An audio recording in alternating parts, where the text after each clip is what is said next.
कहानी पंचतंत्र से। लेखक विष्णु शर्मा, कथावाचिका श्रद्धा पांडे। आज की कहानी का नाम है कपटी बगुला। आओ बच्चों, तुम्हें सुनाए एक कहानी, जहाँ है केकड़े की चालाकी और बगुले की बेईमानी। ये है कहानी बहुत पुरानी, सुनाया करती थी मेरी नानी।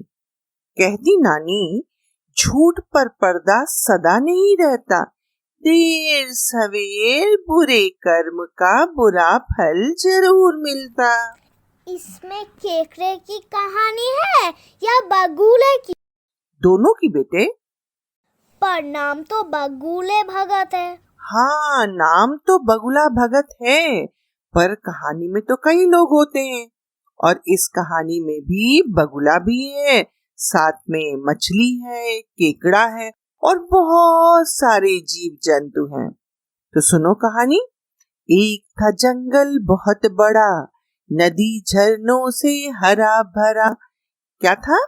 एक था जंगल बहुत बड़ा, नदी झरनों से हरा भरा। मछली मेढक केकड़े थे जहाँ, खुश थे मिलकर रहते वहाँ।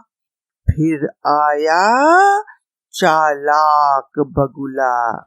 क्या चालाकी की उसने? इतनी जल्दी मैं नहीं बताने वाली।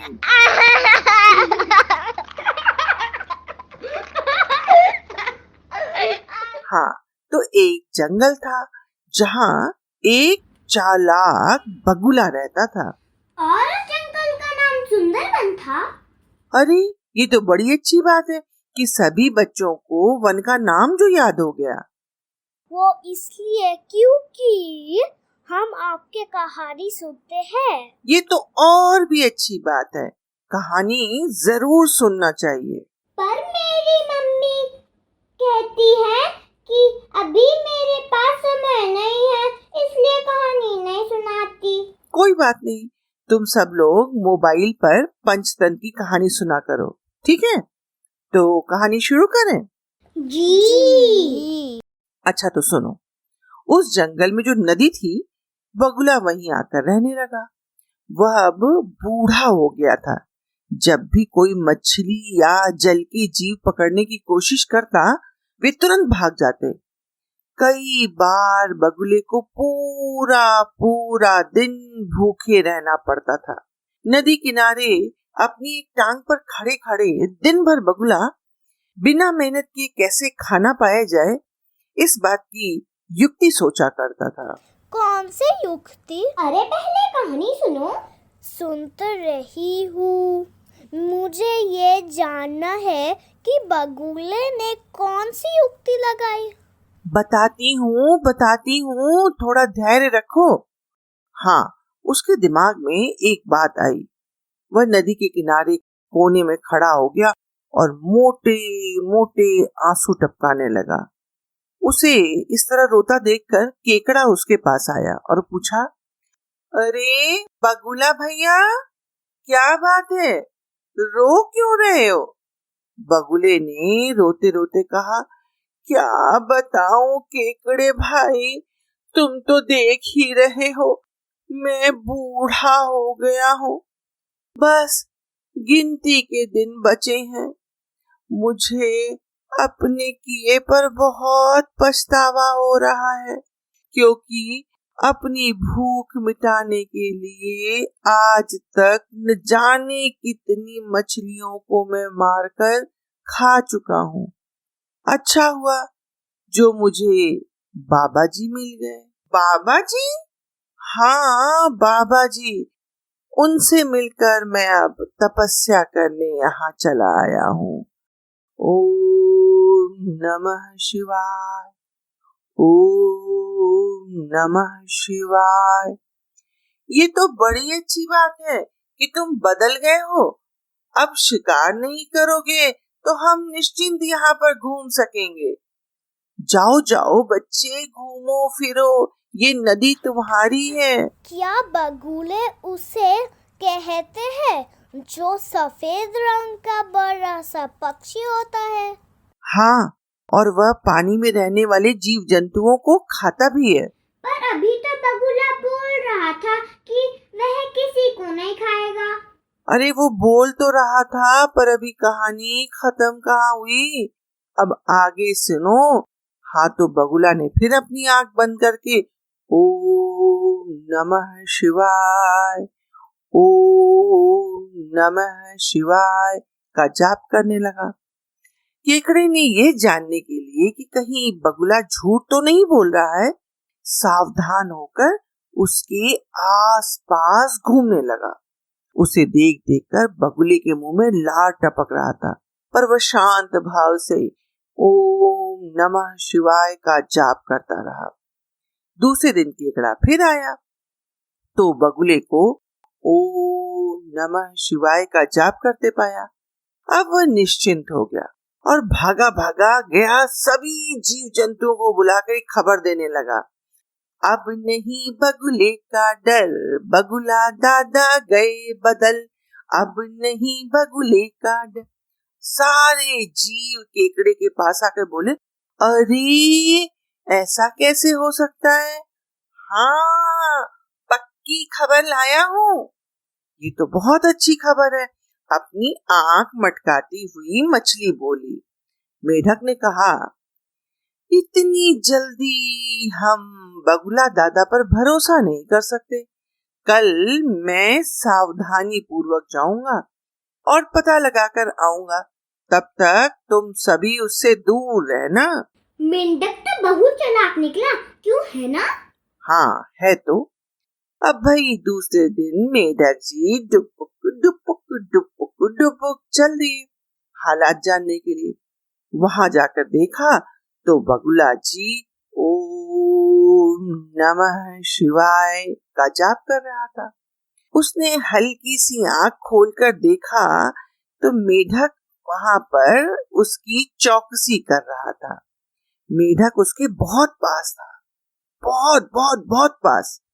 एक बार तो उसे सोचा कि एक झपट्टा मारूं और मेढक का काम तमाम कर दूं। फिर सोचा, ऐसा करने से काम बिगड़ जाएगा, सारी मेहनत पर पानी फिर जाएगा।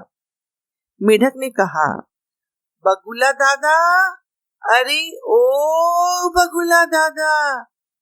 बगुला मोटे मोटे आंसू बहाने लगा। मेढक और पास आकर बोला, क्या हो गया जो इतना रो रहे हो? बगुले ने जवाब दिया, मुझे कल त्रिकालदर्शी बाबा मिले थे। उन्होंने मुझसे कहा कि कुछ ही समय में 12 साल के लिए यहाँ सूखा पड़ने वाला है, जिस कारण नदी तालाब सब सूख जाएंगे।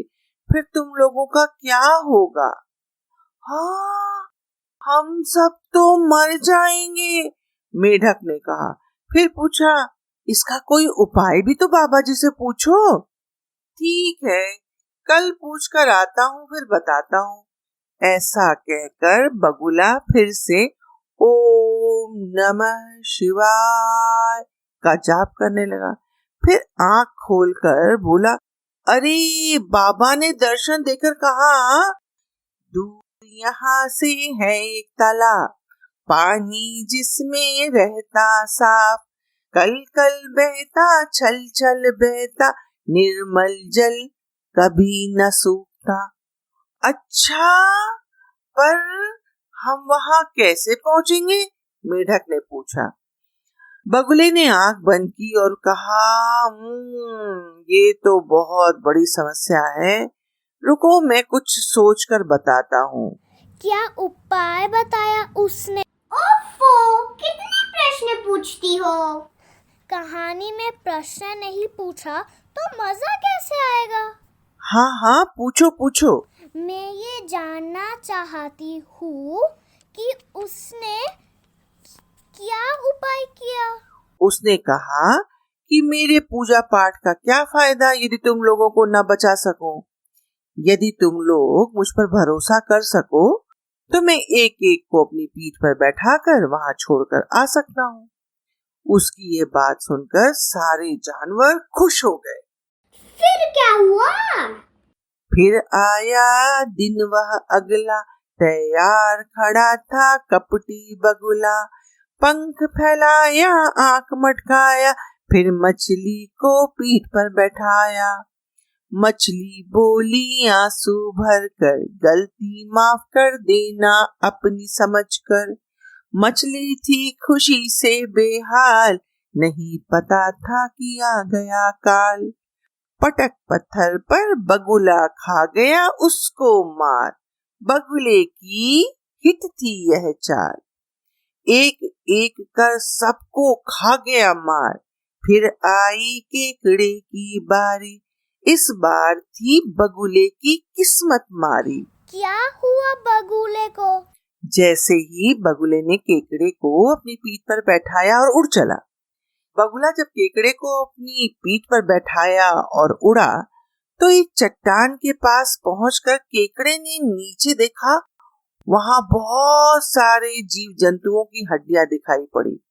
तो केकड़े ने तुरंत पूछा, बगुला भैया, ये हड्डियां किसकी है और जलाशय कितनी दूर है? उसकी बात सुनकर बगुला जोर जोर से हंसा और बोला, कोई जलाशय नहीं है और ये सारी हड्डियां तुम्हारे साथियों की हैं, जिन्हें मैं मार मार कर खा गया। इन सभी हड्डियों में अब तुम्हारी हड्डियां भी शामिल होने वाली हैं। तो क्या बगुले ने केकड़े को मारकर खा लिया होगा? अरे सुनो तो। उसकी ये बात सुनते ही केकड़े ने बगुले की गर्दन पर अपने पंजे जोर से दबा दिए और तब तक दबाता रहा जब तक बगुले के प्राण नहीं निकल गए। इसके बाद केकड़ा धीरे धीरे लटकते पटकते गिरते पड़ते किसी तरह से नदी के पास आया और अपने बाकी साथियों को सारी बात बताई। उन सभी लोगों ने सोचा, ओहो, मैंने जिस बगुले के ऊपर इतना विश्वास किया वो इतना कपटी निकला। फिर उन लोगों ने केकड़े को धन्यवाद दिया और उसकी जय जयकार की। धन्यवाद।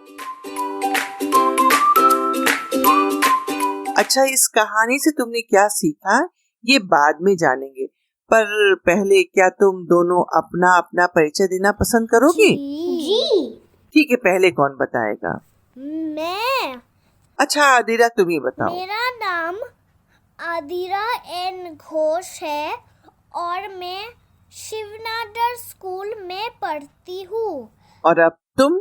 मेरा नाम पीहू गर्ग है और मैं एल्कॉन इंटरनेशनल स्कूल में कक्षा 2 में पढ़ती हूँ। ये है हमारे छोटे छोटे नन्हे पर बहुत ही समझदार कलाकार, जिनके कारण कहानी इतनी जीवंत बन गई। बच्चों, आप लोगों का बहुत बहुत आभार। आदिरा, क्या तुम बता सकती हो कि कहानी से क्या सीख मिली? हाँ, बता सकती हूँ। हमें कहानी से ये सीख मिली कि हमें आंखें बंद करके किसी पर विश्वास नहीं करना चाहिए। बहुत सुंदर। अच्छा पीहू, अब तुम बताओ कि तुम्हें कहानी से क्या सीख मिली? मैंने यह सीखा कि मुसीबत के समय भी संयम और बुद्धिमानी से काम करना चाहिए। अरे वाह, शाबाश बच्चों, तुम लोगों ने तो मेरे बताने के लिए कुछ छोड़ा ही नहीं। तो आज से हम लोग आंख बंद करके किसी की कही बात पर भरोसा नहीं करेंगे और मुसीबत आने पर बिना घबराए सोच विचार कर काम करेंगे, जैसा केकड़े ने किया।